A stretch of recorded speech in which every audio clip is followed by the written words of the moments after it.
So here you go, guys. Of course, as we head into 2018, everybody's thinking about what they're going to do, what new this, what new that. Hey, Keena, how you doing, sis?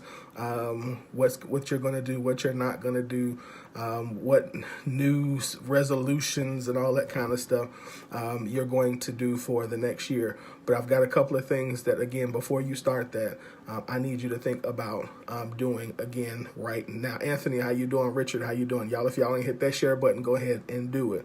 All right, so again, I've got 5 things really quick that I need you to think about cleaning. Actually, I need you to be really, really serious about cleaning before we head into this new year. Before you try to do anything else, I need you to take some time and do clean these 5 things. So you ready? Here you go. The first thing that I need you to clean is I need you to clean out your closets and your cabinets. I need everybody to take a moment to clean out their closets and their cabinets. Why would I say that? Because oftentimes clutter in your home is an indication of clutter in other places in your life. And so I need us to take the opportunity, take a moment to look at the places where we have clutter, where we have excess, where we're not using our resources wisely, and clean them out. Today, I spent some time at the behest of my cousin, Justice, and really took some time to purge my closet, only to find out that do y'all know I have the same, of course, with having Rent a Big Man clothing, I have a lot of course, pretty much Rent a Big Man clothes. But do y'all know that I realized today that I have the same black, like 5 of the same shirts in my closet. It was actually pretty interesting. Now, some of them I have because they were prototypes. So before I release a shirt, I get it, I wear it, I play with it, I wash it several times to make sure that it's ready for mass production before I sell it. But I have 5 of the same shirt in my closet, and so I was laughing. They're like, "My goodness, I have like 5 of these. This is crazy. 5 of the same black shirt that says All Big Everything on it." And so, of course, I threw. Did I throw one of them? I didn't throw any of them out because most of them are prototypes. But again, how many times do we go through our closet and find that we have a lot of extra stuff or stuff? Yeah, donate to a big man. That's right. And I might do that. Thank you. Have extra stuff that we haven't used, but we're steady trying to replace it with more. How many times do we walk past or see clutter and it just frustrates us? Well, guess what? The same thing that's happening in our closets is the same thing that happens in our mind or that's happening in other areas of our life. And so we need to purge. We need to get rid of the things that are old, get rid of the things that are not in season, get rid of the things that we won't wear anymore, and we need to put them to good use. And with our closet, with our cabinets, what's actually pretty interesting is, so y'all know I've been cooking. I went through my cabinets today, and I found some food that I can't believe I didn't have these. I still have this. Let me go ahead and do it. And so oftentimes we're steady buying new stuff, and we're not taking advantage of things that we have. That's called waste, people. That's what that's called. It's called waste. And so we need to take some time to clean out our cabinets, take inventory of what we have, and decide whether or not we need to get rid of it or we need to use it before we go and start buying anything else. That's number 1. Number 2, the number 2 thing that we need to clean before 2018 is we need to clean our connections. I'm going to say that again. We need to clean our connections. This is where I miss Julia. Come on, don't do that to me. Yeah, I miss my net too. We need to clean our connections. So a lot of times what we don't realize and what we haven't been realizing is that a lot of the reasons that things have been very difficult for us is because we are often connected to the wrong things. And anytime we are connected to the wrong things, that what happens is it clogs our ability to hear, it clogs our ability to receive, it clogs our ability to let go. It clogs our ability to flow properly because we have a lot of junk that is clogging us up. So I need you to take some time to realize, what are you connected to? What are you listening to? Who are you connected to? Who are you listening to? I really want you to think about those, really want you to pray about those and decide if these people, these places, if these things are good for you to receive. Are you able to flow properly with these things, people, places that you are connected to? And if not, I need you, before the year is up, to clean them out.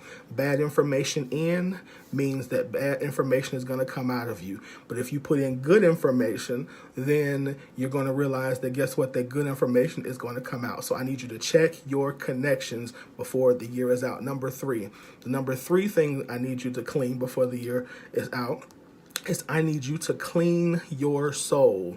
I need you to clean your soul.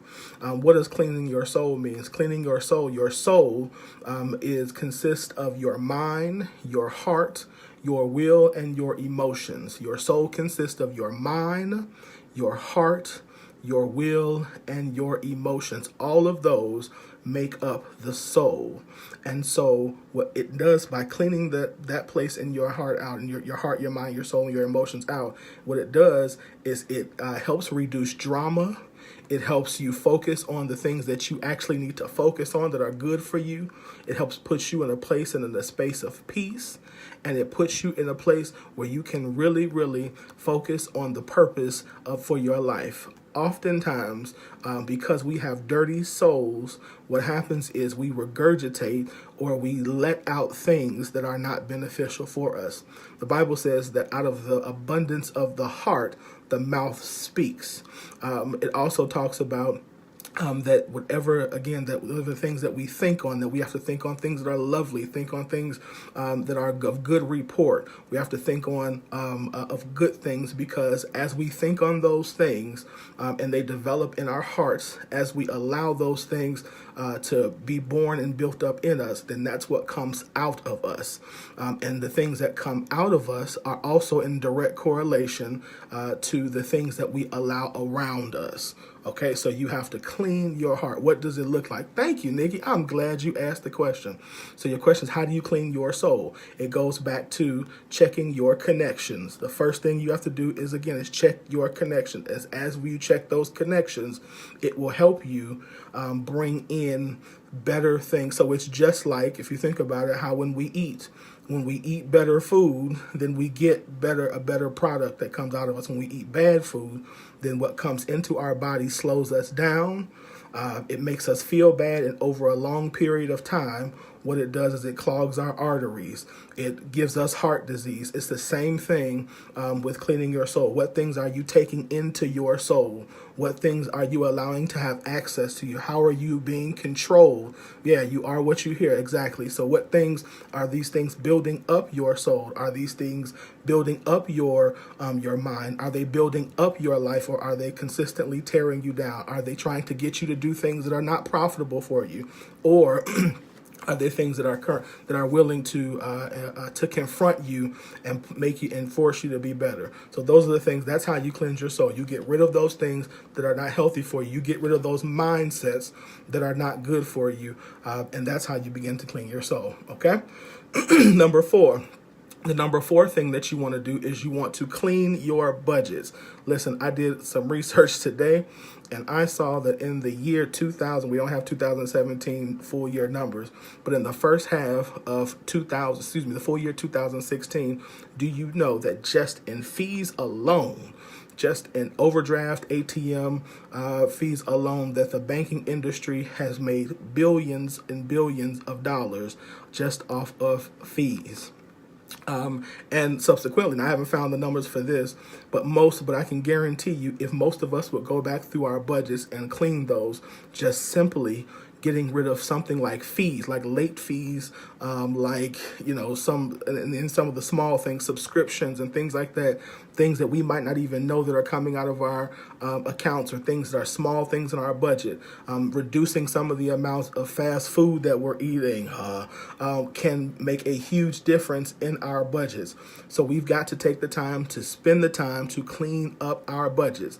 I'm going to tell you how you do that. Since Nikki asked the last one, how do you do that? If you don't know, or you never done it, then what I use is something called mint.com. You can download it. You can go into it. It will track you for 30 days. And at the end of the 30 days, you'll be able to see where your money's going. If you don't want to wait 30 days, go up and pull up an old bank statement and go through that bank statement and look over the last 30 days, where have you been spending money on? And from that, you can take and see where your money has been going and what adjustments you can make. If you are not, if you are not on a budget plan, on a plan right now that is helping you reduce debt, that is helping you eliminate debt, if you're not on a budget or a plan that's helping you build wealth, then you definitely need to clean your budget before the end of the year. That's number 4. Mint.com. Yes, that's right, Anthony. That's it. Mint.com is a great app. It's free. It takes a while to set it up, but once you set it up one time, it'll be good for you. In the process of cleaning your budget, you also have the opportunity to clean up your credit report, clean up your credit. And as you improve or increase your credit score, then what you do is you reduce the cost of things. Everything that we do is attached to our credits. Hold on. And so, excuse me. So the lower, the higher your credit score, the lower the debt that you do have cost. What do I mean? So your car loan, if you have an auto loan that is connected to your credit score, if you have, even if you have life insurance, your life insurance rates are connected. Auto insurance rates, when you move into a new home and you got to get your gas turned on, or all of that, when you have to pay a deposit, a lot of that is because of your credit score. So the higher your credit score, the lower your interest rates, or the lower your cost of borrowing is. So you want to address your budget issues. Address your budget issues. Don't hide from them. Don't run from them. Don't pretend like they're not there. Get on a plan to clean your budget. Number 5, and probably the most important thing that you need to clean before this year is out, is you need to clean your vision. Listen, many of us are missing the mark in our lives simply because we don't believe in a good vision. A lot of us are living a life like that we are less than because we don't believe that we can have what God really says that we can have. We don't believe that we can really live in abundance. We don't really believe that we can achieve the things that he shows us. We don't really believe that we can have a great home, or that we can have great marriages. We think that stuff is for everybody but us. But when you clean your vision, when you are able to focus and believe exactly what God says about you, then what you're able to do is you're able to align what you think with what you say, and what you say with what you do. And when you can align what you think, what you say, and what you do all together, then you will begin to see massive, I don't mean little, I mean massive changes in your life, because everything else will line up once you begin to believe that the vision that is from God for your life is for you. It's not for somebody else. It's not for somebody that you see on TV, but it is for you. So how do you do that? You stop believing what you see. You stop believing what is, and you start believing what he says. You stop believing that just because you don't have it right now, that you can't have it. Or just because you don't have the resources for it right now, it doesn't mean you can't do it. Or just because you don't have, access to it right now, it doesn't mean that you can't have it. It just means that you don't have it yet. It doesn't mean you can't have it. It means you can't have it yet, and he hasn't shown you, or you haven't figured out how to get to it. But if you can believe in this vision, if you can believe in what he says and line up again what you see with what you say, and what you say to what you do, then exponential growth can happen in your life. He can redeem the time and move things faster than you can ever imagine, simply because you cleaned your vision. All right? So those are my 5 things. Clean your closets and your cabinets, clean your connections, clean your soul, clean your budgets, and clean your visions. If you can do those before the beginning of 2018, I can guarantee you this will be the best year, the best time that you have ever had in your life, simply because you took the time to clean up. All right, y'all. I love y'all. I'll talk to y'all later. Y'all have a good rest of your day. Peace.